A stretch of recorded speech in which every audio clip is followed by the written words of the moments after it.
have certain. Are you a good liar or no? Well, I came in I came in 19th place on Survivor. You tell me. Anyways, welcome to I'm Trying. I'm Jacob Derwin. Hi, and I'm Jhanelle Dennis, and I'm a big fat liar. It's this episode is going to be a little bit different than our normal episode. It's an update episode. Ooh, update. Nothing sexier than an update. Beyonce, can you tell us what you were doing in Paris? What? Oh, that was it was a reference to Beyonce's music video where it just ends and then starts, or the track. I think it's Partition. Okay. Beyonce into Partition, and you just hear the window roll down. It's like, Beyonce, can you please tell us what you were doing in Paris? I thought it might have been a Pink Panther reference. Remember when she was in the Pink Panther? I remember that. Of course I remember that. That took place in Paris, right? Did it? Yeah, it did. Honestly, I never watched Pink Panther the movie, but Let's find out. I watched the music video from the movie a bunch of times. Ooh, boy, you're looking like you like what you see. Yeah, the coach of a French soccer team.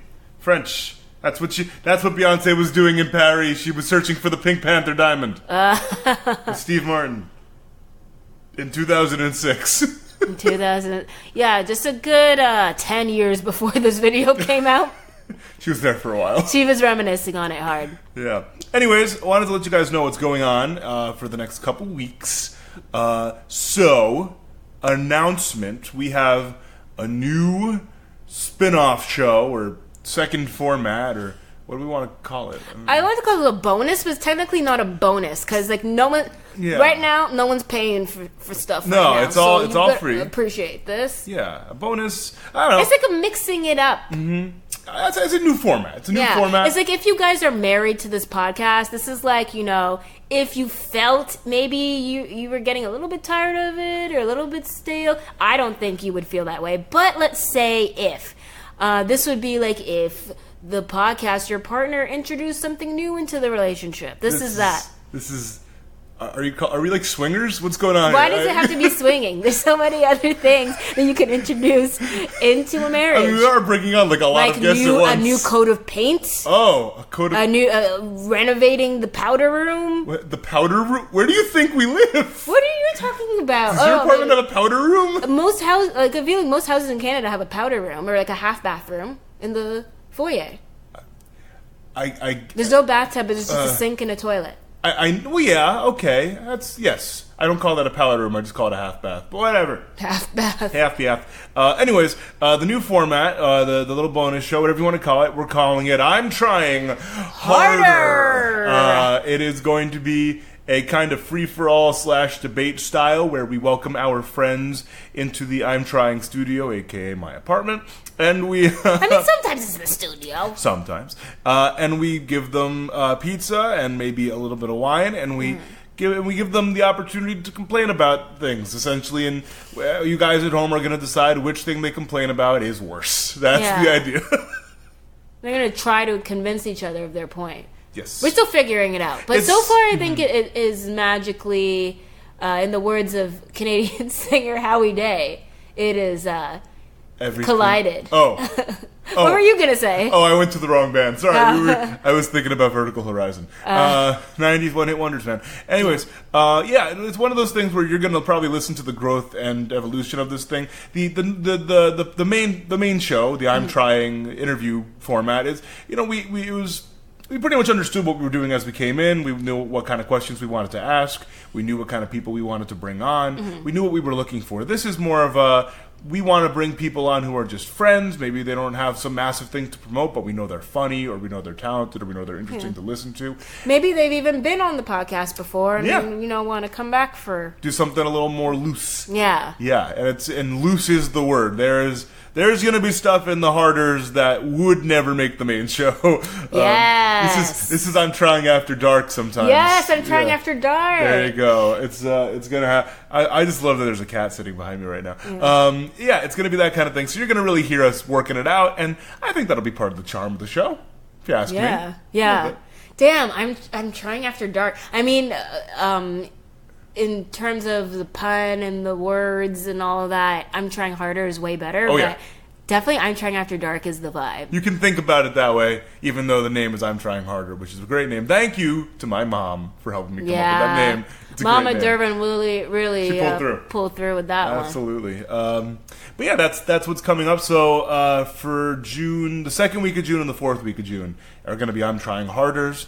While I'm away, we're not going to be recording as much while I'm away. Jhanelle, if Jhanelle can lock in interviews, we'll do that kind of thing on the side. But or who knows? Maybe when you're away, I'm just going to pick up the mic and like take my diary from when I was 8 and just read the whole entire thing. I mean, that'd be an episode. If you guys want to listen to that, you will have the option. No one wants to listen to that. You never know, man. Every single one of my diary entries, when I look back at it, started out with, "Hey, I'm sorry that I don't write in you as much as that."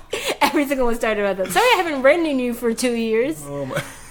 I always apologized to my diary. As we all know, diaries, their only kicks are when people write in them. They don't, like the R&R of being left alone. They need to be written. It's like a drug.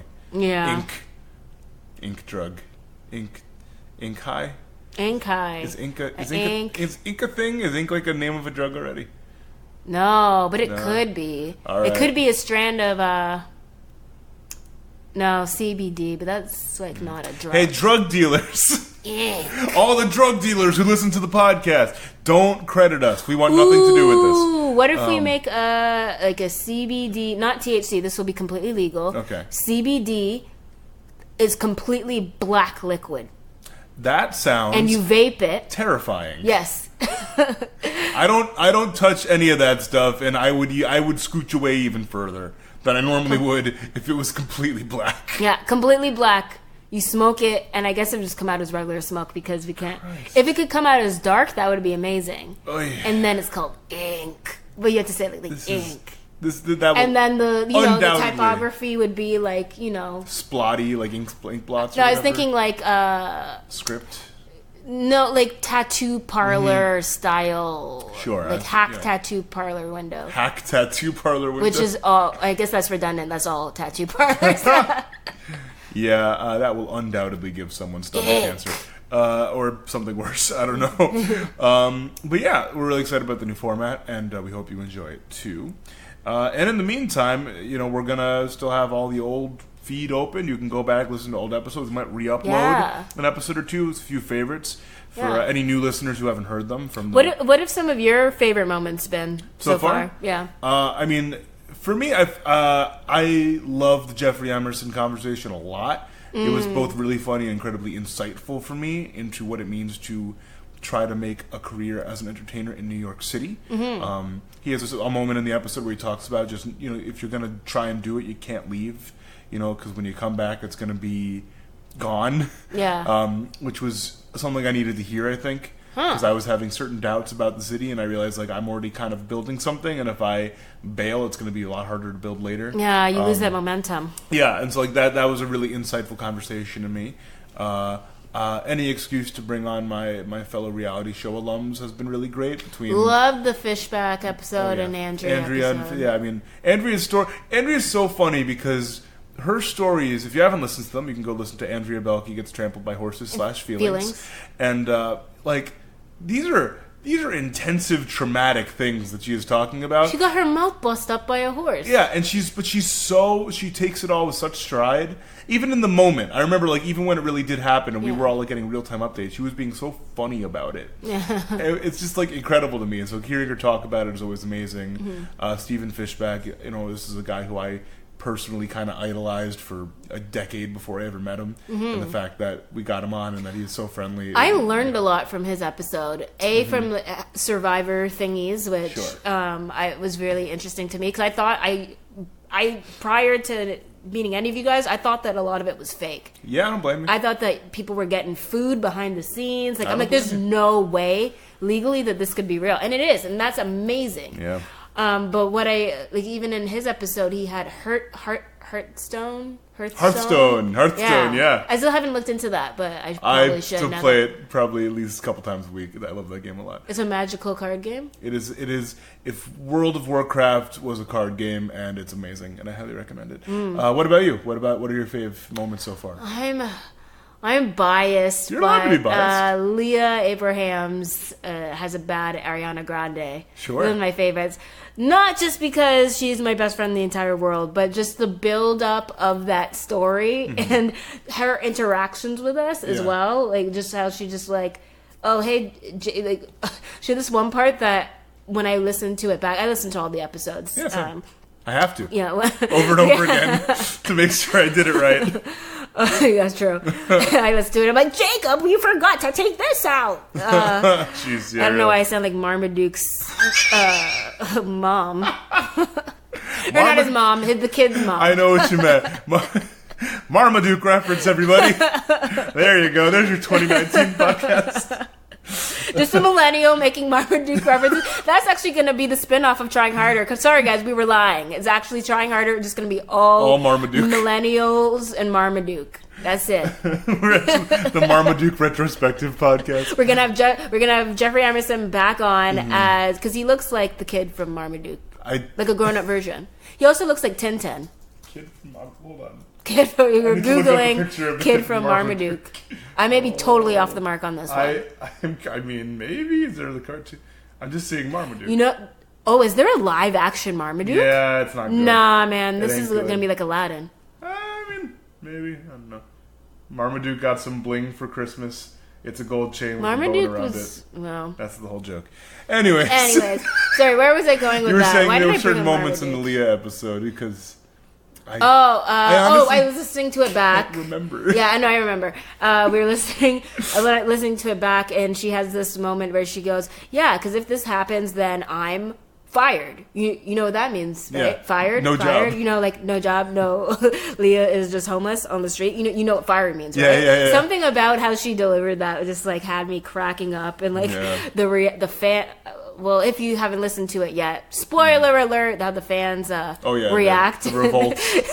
You effing B. You effing B. Yeah, She'd never been called out her name before. Never. She did a good job of censoring herself, which is dearly appreciated from the editor, I'll tell you that. Yeah. So that one I really love, just of the high octane. Oh, yeah.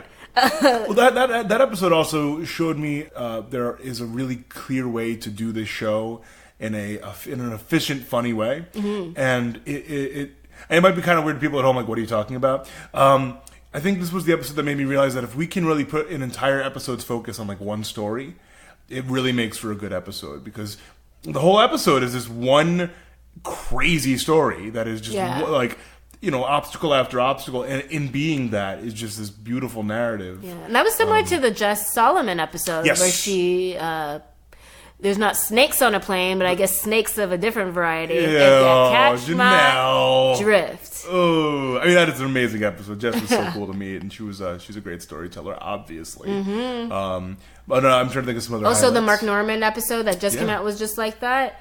And the whole hotel trip. Yeah. Speaking of, this is going to come out later, but I think his Conan set is re-airing tonight. Oh, cool.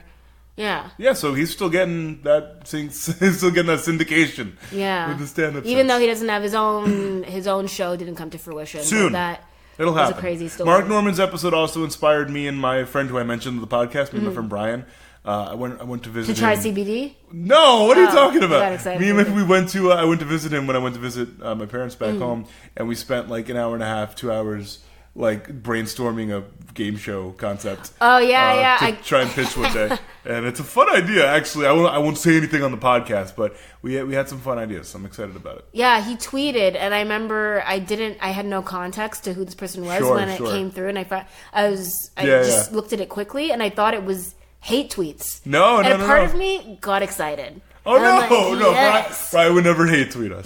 No, like, that's how you know you're getting big, when you start getting the haters. You're not wrong. Yeah. Actually, another one of the episodes that I, speaking of hate and fights, was the episode number 1. I was going to mention that too. Kyle and Drew. Yeah. I am forever grateful to those guys, because we were, them and Jay and Aton in particular, because we were very much still working out how the show worked. Yeah. And the fact that they put themselves out there to be on the first 2 episodes where we were like, flailing. There's so many and tech they were super problems. excited about it. And they were so into it. Kyle and Drew, I mean, what a great story to start out this podcast on. Two best friends getting in a fist fight in Boston. That is just... Not even just that one. The Super Smash Brothers. the Super Smash Brothers scene with the twins. It's a great couple stories there. Absolutely. And with that coming, when we asked the guests about what brings them comfort, that was probably one of the most unique answers. We're talking about John Wick? John Wick. Oh my god! And John Wick 3 is out now. I really got to see that. I haven't seen it yet, but one of my close friends, shout out to Sam Rudikoff, saw it and said it is amazing. I've heard nothing. My dad saw it. He said he liked it a lot. I was not expecting that. I thought it was going to get a lukewarm reception. I mean, that cast is just... You got Halle Berry, you got Mark Dacascos, who's the, Iron Chef chairman. You've got Jason Mantzoukas. Who's that? Mark, do you know have you ever watched Iron Chef America? No, I'm not a cooking show person. Okay, well, every episode of Iron Chef America features a guy called the chairman, who's just this, young, PI-looking guy who's just, walking back and forth on the stage. PI is in Private Investigator? No, sorry, Pacific Islander. I don't know his actual background. I'm assuming. I should, before I assume. He's walking around in the background, just, eyeing over the stadium, watching the chefs do their thing. He unveils the secret ingredient at the beginning. Every time he lifts an eyebrow or moves a hand, there's a sound effect. He's awesome. He's super over the top. It's great. Yeah, and you forget, he's the guy from Bonsai. Maybe, yeah. Well, you forget that he's an actor and a martial artist, and he's on Hawaii Five-0. He's Oh, I know who this guy is. He's a character, and so he's one of he's apparently some martial arts assassin in the new John Wick, which makes me very happy. Whoa! Yeah, it's a cool little combo. And you got Jason Mantzoukas, who's a great comedian and comic actor, and my boy Keanu, obviously, and there's dogs, and I'm sure it's great. Marmaduke's in it. Marmaduke's John Wick 3, Marmaduke. There's a crossover. Move over, Avengers. This is the greatest crossover of all time. We need to do a comedy sketch about that. John Wick 3 and Marmaduke. John Wick 3 and Marmaduke. Just John Wick and Marmaduke. Or we can start, because remember how there was that whole conspiracy theory... conspiracy theory, but I'm pretty sure, the whole genie thing where they said Shazam never existed. Well, no. Shazam did... Well, okay. No. You're talking about the Shaq genie? Or not the Shaq genie. It was the Shaq genie, right? No, the Shaq genie was real. That was Kazam. The Sinbad genie was not real. I don't know what it was called. It was real. I'm pretty sure it wasn't. And I forgot what do they call it again? Something effect? Not Mandela effect. Oh, it is called Shazam. The Mandela effect. Yeah. Yeah. And there's so many explanations where people say, "Oh, you've been told this, and then you construct your own memories." Yeah. I remember it so vividly. Nah, man. And I have such and this was before the internet. I used to talk about this movie. So did a lot of people. Besides the Sinbad show, there was no other Sinbad reference. How would that just come up? I'm sorry. I'm sorry that you found yourself. There's Berenstain Bears was a fake one because I watched all the films and read all the books. That I think was just people mispronouncing a thing for long enough that they misspelling. People just didn't know how to spell it. That's I believe a lot of that. It was always spelled the way it's been spelled. It's easily explainable. A lot of that stuff for me. That one is just. I think people just misremember the Shaq movie. Honestly, if I'm being honest. And there is a character called Shazam in comic books. I have a theory that I think is way more plausible than any of those theories. Alternative timelines. Usually I would go that way with my beliefs, but no, I think that's the alternate timeline kicking in.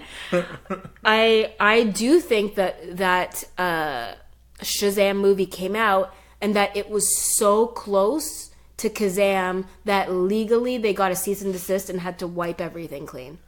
Because that does happen with a lot of shows and concepts and specials, and most of the time the public doesn't hear about it, or you see it and then it gets taken down so quickly. Huh. Well, before we move forward with this topic, I want to acknowledge that French just licked my hand and it was great. Secondly, I just put my hand behind me real quick and I just felt slick.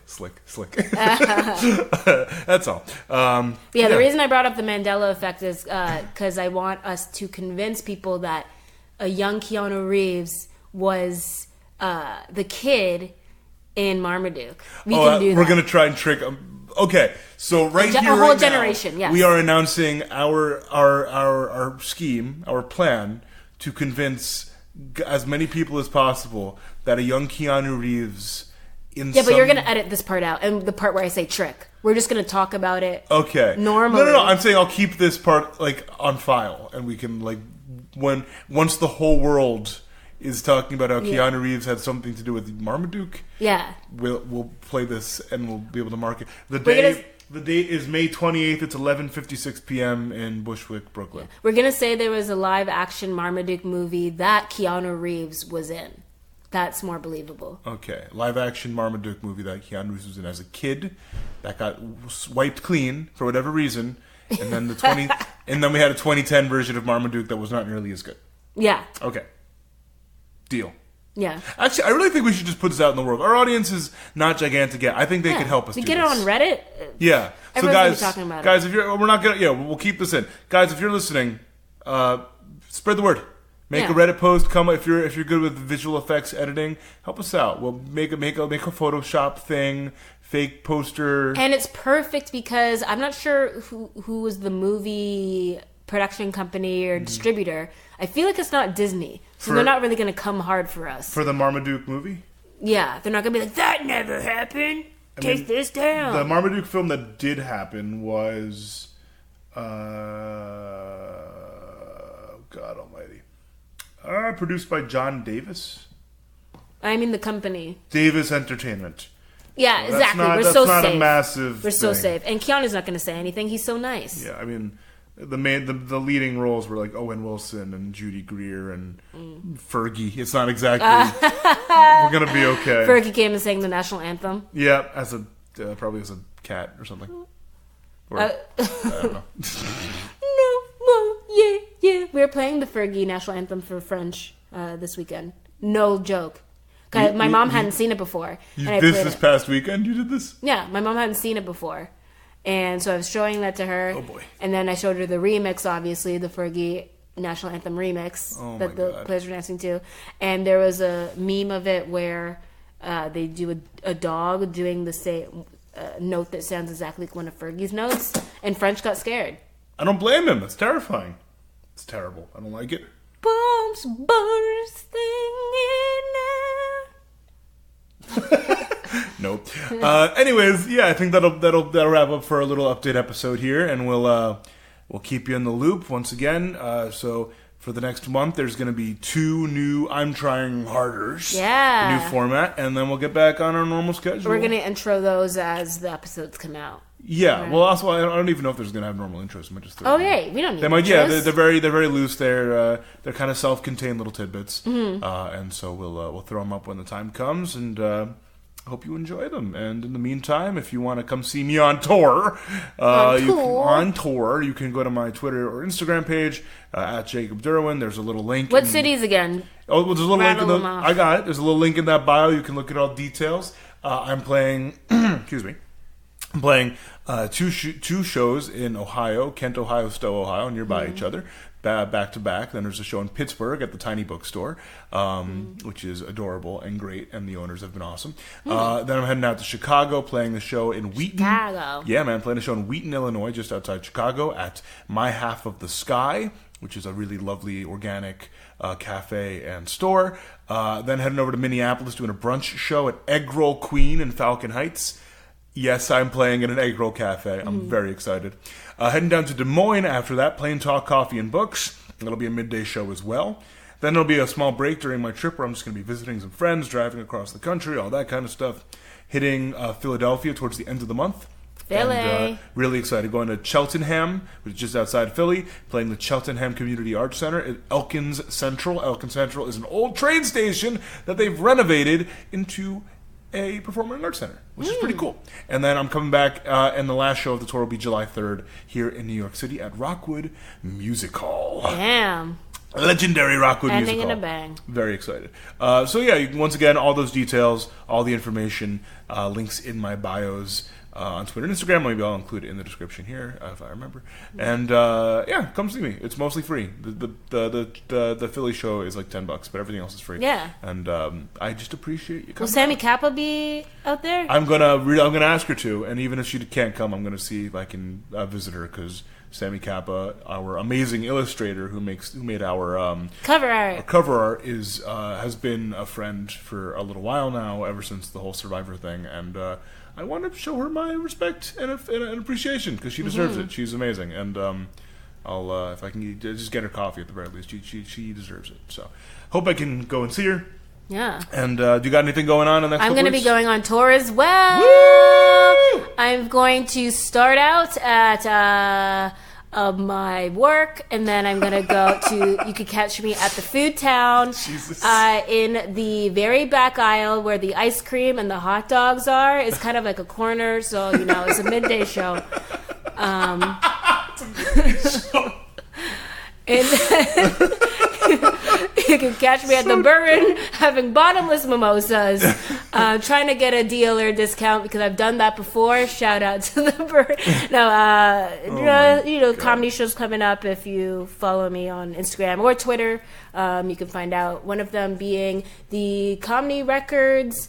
The Interrobang Presents Comedy Records Showcase, first Monday of June, and our past guest, Jane Aton, will be on that. Woo! New York Comedy Club. Yeah, and it'll be a fun time. It's always a fun time. New York Comedy Club, Gramercy location, 24th Street. Ooh, Gramercy. Mm-hmm. So that's all the updates. Thank you again so much for listening. We really appreciate your listenership. We passed 2,000 downloads. Yeah, thank you guys so much. We love you. It's really, that may not be a huge number for people who've been doing this for years, but for us who've only started a few months ago, like, this is no major advertisers, no big company backing us. For just two people getting their friends on. It may not mean nothing to y'all, but understand nothing was done for me. That's me trying to sing like Drake. That's what I pretty much am Drake. You pretty much are Drake. I'm your Jewish half, I guess. Together we're a full Drake. Our powers combined. Thank you so much for listening again, and we'll see you at the first I'm Trying Harder. Thanks, guys. Thanks. Bye.